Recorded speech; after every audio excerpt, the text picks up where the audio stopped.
बिस्मिल्लाहिर्रहमानिर्रहीम। अस्सलाम वालेकुम। मेरा नाम सैयद मोहम्मद अली शाह है और आप यूट्यूब चैनल देख रहे हैं Ali maths academy. 10th class के लास्ट लेक्चर में हमने क्वेश्चन नंबर 11 सॉल्व किया था। आज हम एक्सरसाइज 1.3 के क्वेश्चन नंबर 12 से स्टार्ट करेंगे। और ये जो आजकल हम क्वेश्चन सॉल्व कर रहे हैं ये ऐसी इक्वेशंस हैं जिनको हम रिड्यूस कर सकते हैं क्वाड्रेटिक फॉर्म में। तो ये उनकी नेक्स्ट टाइप है। अब अगले 3 क्वेश्चन जो हैं ये एक ही तरह के हैं। तो आइए स्टार्ट करते हैं। Question number 12। अब इसमें देखें ये एक्सपोनेंशियल इक्वेशंस कहलाती हैं जिनमें एक्सपोनेंट या पावर के अंदर वेरिएबल आ रहा होता है। तो इसमें देखें ये पावर ज़रा बड़ी है और ये पावर छोटी है। तो हम लेट कर लेंगे छोटी पावर को 2 raise to power x is equal to y। अब जहाँ पे 2 रेज़ टू पावर x आ रहा है वहाँ पे तो हम y लगा देंगे। अब हमने ये दूसरी पावर बनानी है तो इसमें सबसे पहले देखेंगे यहाँ पे 2x आ रहा है तो हम क्या करेंगे दोनों साइड्स का स्क्वायर ले लेंगे। तो ये बन गया 2 रेज़ टू पावर की पावर मल्टीप्लाई हो जाती है तो ये आ गया 2x is equal to y square. अब ये 2 रेज़ टू पावर 2x तो बन गया। अब हमें इसके साथ 1 लेके आना है तो हम क्या करेंगे दोनों साइड्स को 2 से मल्टीप्लाई कर देंगे। 2 raise to power 2x multiply x multiply 2 क्योंकि हमें 2 की पावर इंक्रीज करनी है is equal to 2 multiply y square. अब देखें जब एक जैसी बेसिस सेम बेसिस मल्टीप्लाई होती हैं तो उनकी पावर्स ऐड हो जाती हैं और यहाँ पे कोई पावर ना हो तो 1 होती है। तो ये बन गया 2 raise to power 2x plus 1 is equal to 2y square. तो अब देखें ये सेम टू सेम वही टर्म बन गई जो यहाँ पे थी और ये डॉट जो है ये मल्टीप्लाई का साइन है। अब ओरिजिनल इक्वेशन में हम y की वैल्यूज पुट कर देंगे। सबसे पहले 4 multiply 2 raise to power 2x plus 1 की वैल्यू क्या बनी है 2y स्क्वायर। तो यहाँ पे आ गया 2y स्क्वायर। उसके बाद है -9 और इसके साथ है 2 रेज़ टू पावर x तो इसकी जगह हम y लिख सकते हैं प्लस 1 इज इक्वल टू 0। तो ये बन गया 8y square minus 9y plus 1 is equal to 0। अब हम इस टर्म के फैक्टर्स बना लेंगे। 8 1 सा 8 के ऐसे फैक्टर्स प्लस करें 9 आ जाए तो 8 और 1 बन गए 8y square minus 8y minus y plus 1 is equal to 0। अब हम दो टर्म्स में से कॉमन ले लेंगे। फर्स्ट 2 टर्म्स में से 8y कॉमन है तो बाकी बच गया y माइनस 1। उसके बाद सेकंड जो 2 टर्म्स हैं इनमें से हम माइनस और कुछ भी कॉमन ना हो तो 1 ले लेते हैं -1 तो बाकी बच गया y minus 1 is equal to 0। अब इन दोनों में से y माइनस 1 कॉमन आ गया और बाकी हमारे पास बच गया 8y minus 1।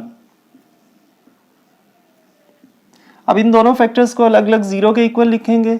y minus 1 is equal to 0 and 8y minus 1 is equal to 0। तो यहाँ से y की वैल्यू आ गई 1 और यहाँ से 8y is equal to 1। 8 right side पे जाएगा डिवाइड हो जाएगा y is equal to 1 divided by 8। अब हम y को वापस रिप्लेस कर देंगे x से और y किसके इक्वल था 2 रेज़ टू पावर x के। तो y की जगह हम लिखेंगे 2 raise to power x is equal to 1। इसी तरह राइट साइड पे भी y की जगह हम लिख देंगे 2 raise to power x is equal to 1/8। अब देखें यहाँ पे एक्सपोनेंट में x आ रहा है तो हमने बेसिस को सेम करना है ताकि फिर हम एक्सपोनेंट्स को कंपेयर करके x की वैल्यू निकाल सकें। तो लेफ्ट साइड है 2 रेज़ टू पावर x। अब 1 आपको पता है कि किसी भी नंबर की पावर 0 हो तो वो सारी टर्म 1 हो जाती है। तो इट मीन्स कि हम इसको लिख सकते हैं 2 रेज़ टू पावर 0 क्योंकि 2 की पावर 0 1 आ जाता है। अब देखें बेसिस सेम हो गई तो एक्सपोनेंट्स भी सेम होना चाहिए क्योंकि यहाँ पे इक्वल का साइन है। सो x इज इक्वल टू 0। ये हमारे पास x की एक वैल्यू आ गई। इसी तरह इस टर्म को भी हमने 2 की पावर की फॉर्म में लिखना है। तो सबसे पहले 2 raise to power x is equal to 1/8 को हम लिख सकते हैं 2 का क्यूब। 2 2 4 4 2 8। अब इसको आप अगर ऊपर लें 2 raise to power x is equal to 2 raise to power -3। नीचे से ऊपर जब लेके जाएं तो एक्सपोनेंट का पावर का साइन चेंज हो जाता है। अब दोनों बेसिस इक्वल हैं तो एक्सपोनेंट्स भी इक्वल होना चाहिए, तो x की वैल्यू आ गई -3। अब आप इसका सोल्यूशन सेट लिख देंगे 0 एंड -3। तो ये हमारा क्वेश्चन नंबर 12 जो था उसका आंसर आ गया। एक्सरसाइज 1.3 का क्वेश्चन नंबर 13 ये भी बिल्कुल पिछले क्वेश्चन की तरह है।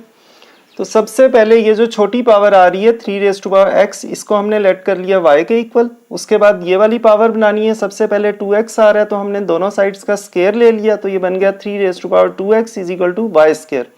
अब हमें 2x के साथ 2 लेके आनी है पावर, तो 3 का स्क्वायर दोनों तरफ इससे मल्टीप्लाई कर देंगे ताकि ये दोनों पावर्स ऐड होके 3 की पावर 2x प्लस 2 बन जाए।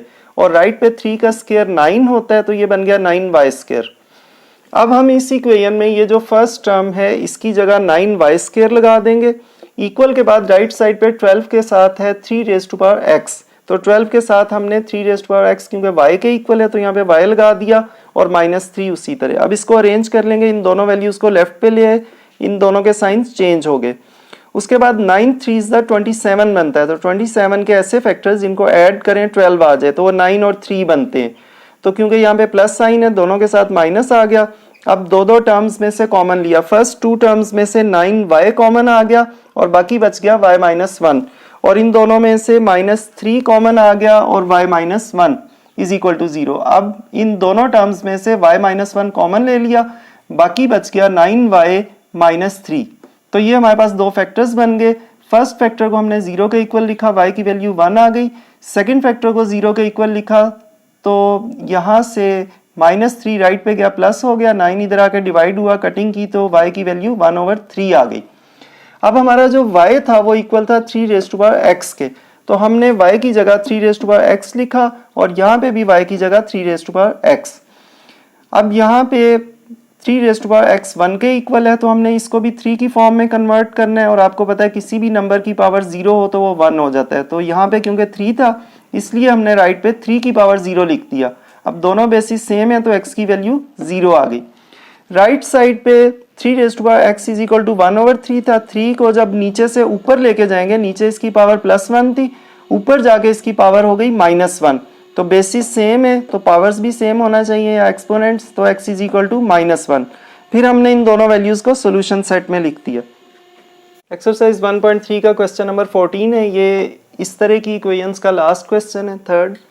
तो सबसे पहले 2x को हमने लेट कर लिया y। अब दोनों साइड्स के रेसिप्रोकल्स ले लिए, 1 कर दिया, तो ये जब 2x ऊपर आएगा तो -x बन जाएगा और इधर 1/y ही रहेगा।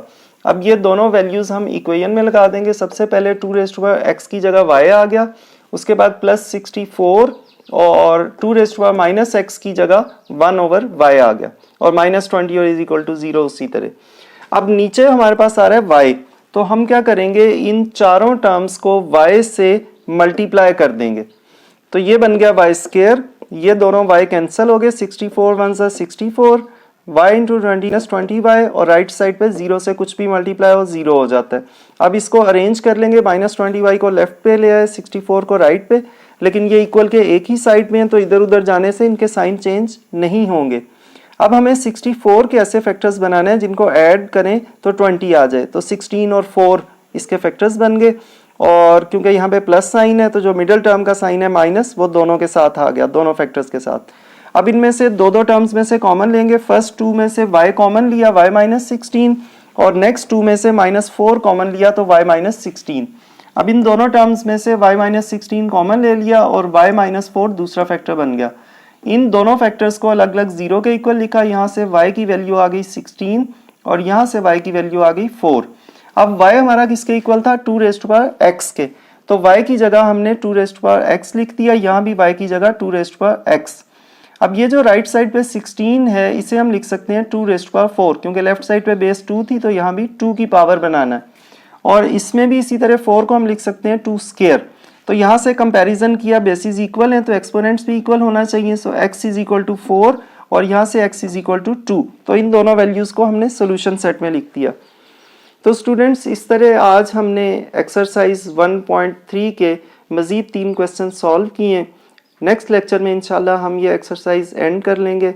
अल्लाह ताला मुझे और आप सब लोगों को उस इम्तिहान में अच्छे नंबरों से कामयाब करे जिसके लिए हमें इस दुनिया में भेजा गया। अपना और अपने इर्द गिर्द लोगों का बहुत ख्याल रखिएगा। अल्लाह हाफ़िज़।